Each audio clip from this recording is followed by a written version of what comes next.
Hola, mi nombre es Yaritza Galleguillo Rodríguez y hoy les presentaré un video sobre la valoración primaria y secundaria. Asignatura Primeros Auxilios, INACAD, y mi docente a cargo es Fernanda Belis Ardiles.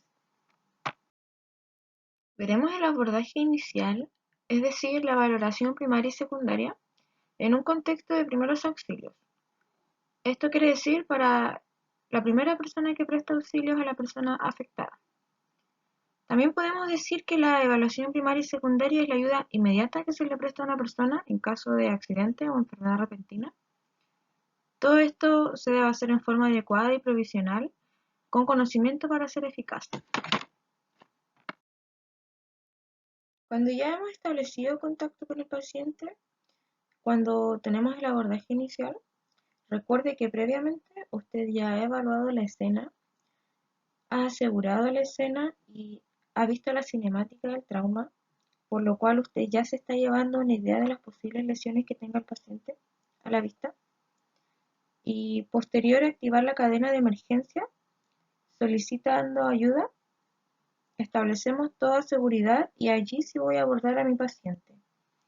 Antes de actuar con el protocolo XABCD, lo primero que tengo que saber es si mi paciente está consciente o está inconsciente. Comenzamos a evaluar el estado de conciencia de nuestros pacientes.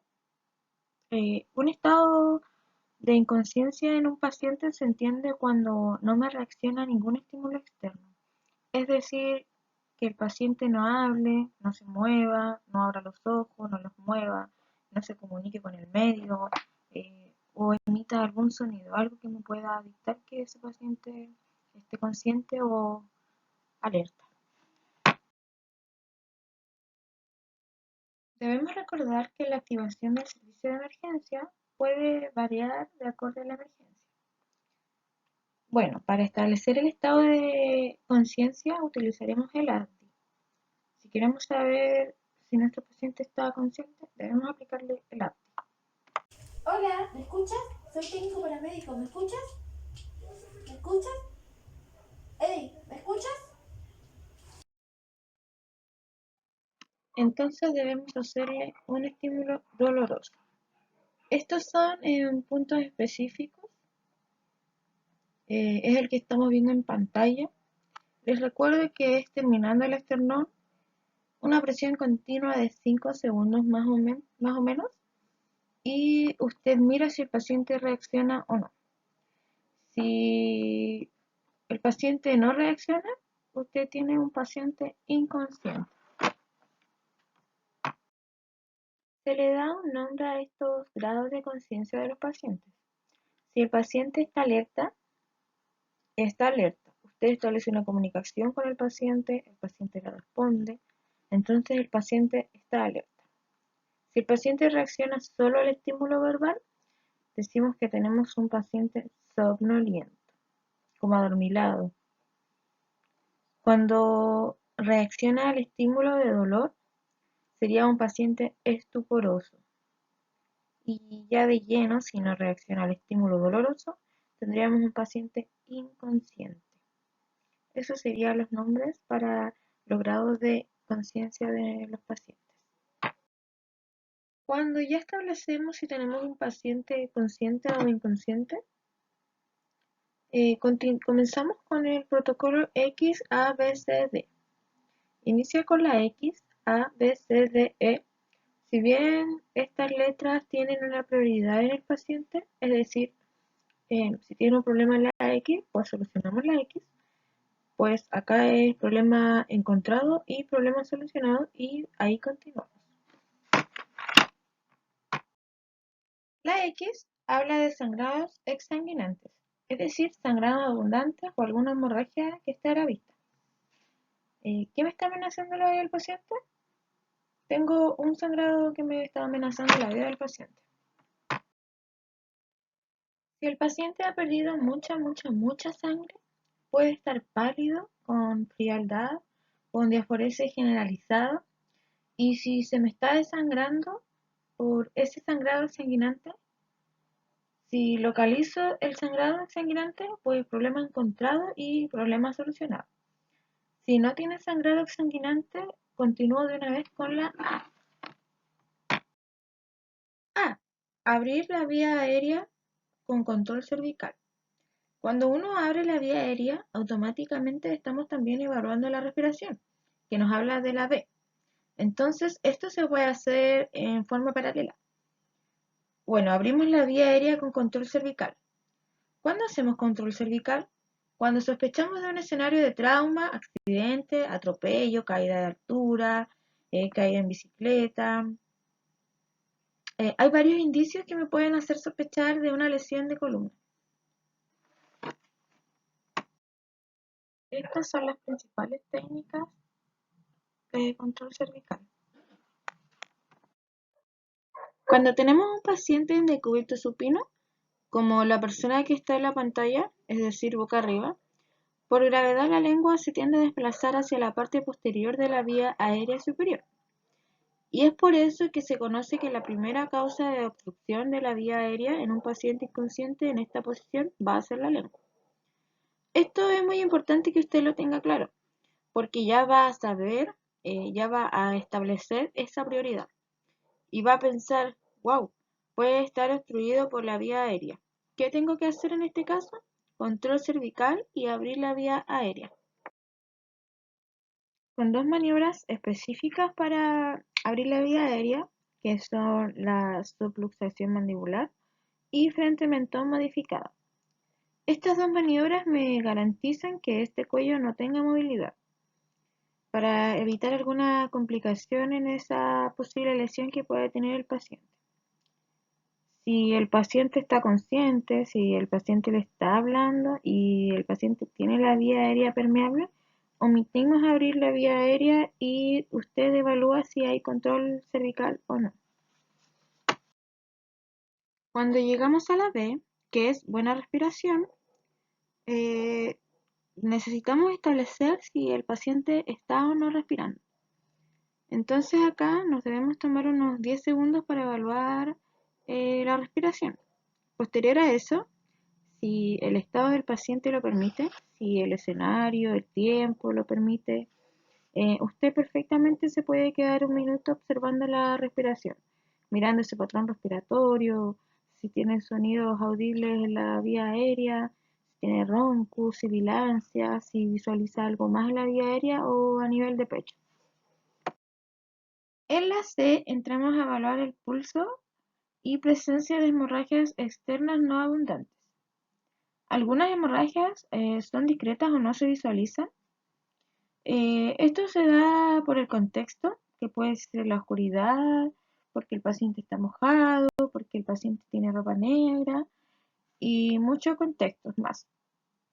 A veces un sangrado no es tan evidente, entonces acá vamos a visualizar sangrados externos, a descartar también sangrados internos de acuerdo a la cinemática del trauma y toma de pulso.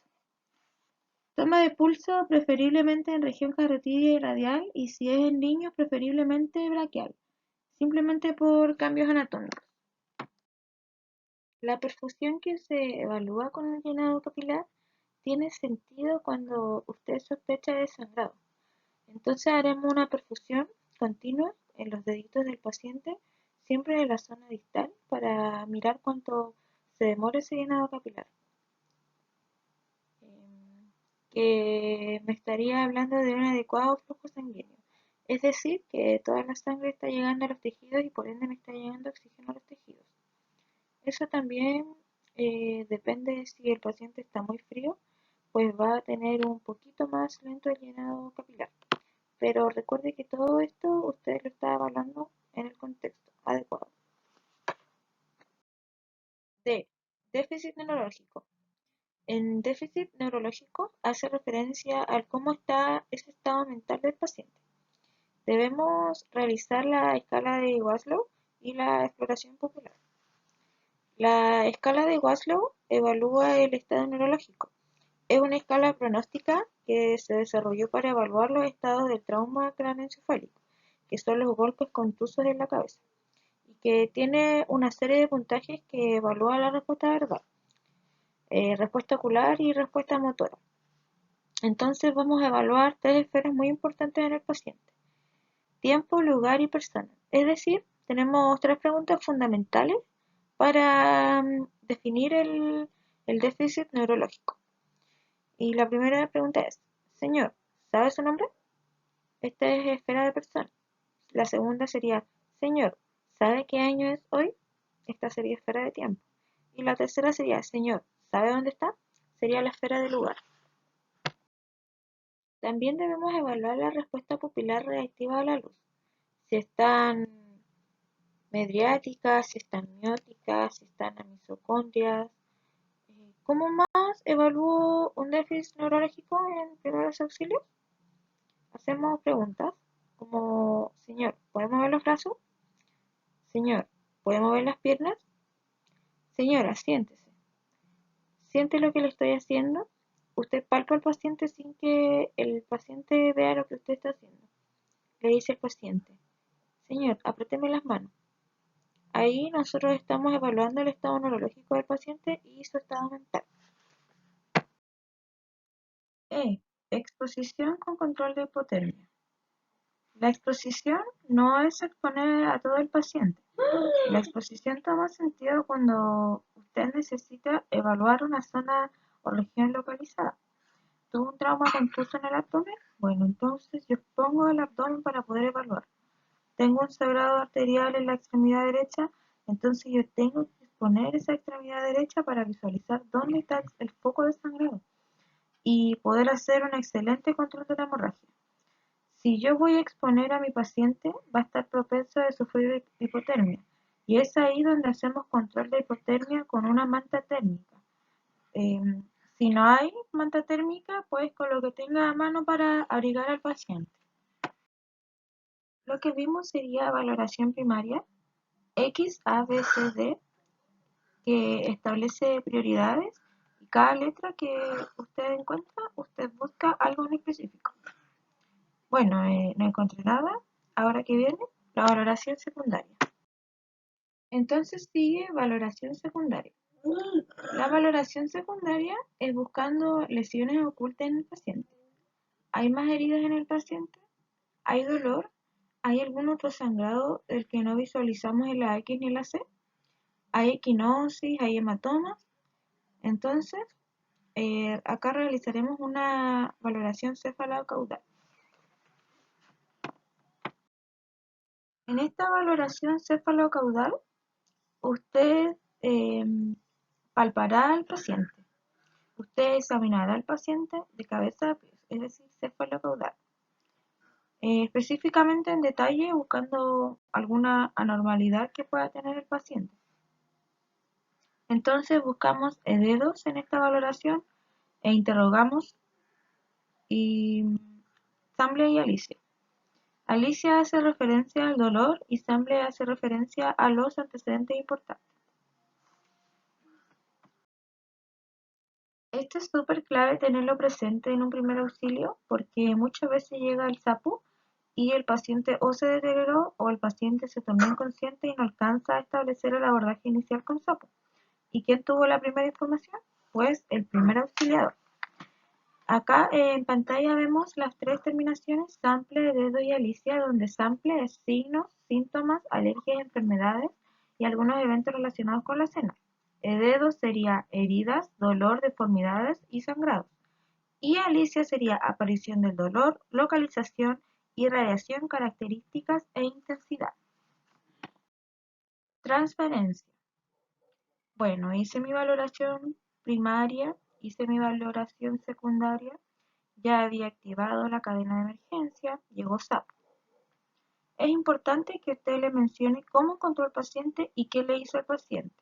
Por ejemplo, yo encontré al paciente así, aquí y allá.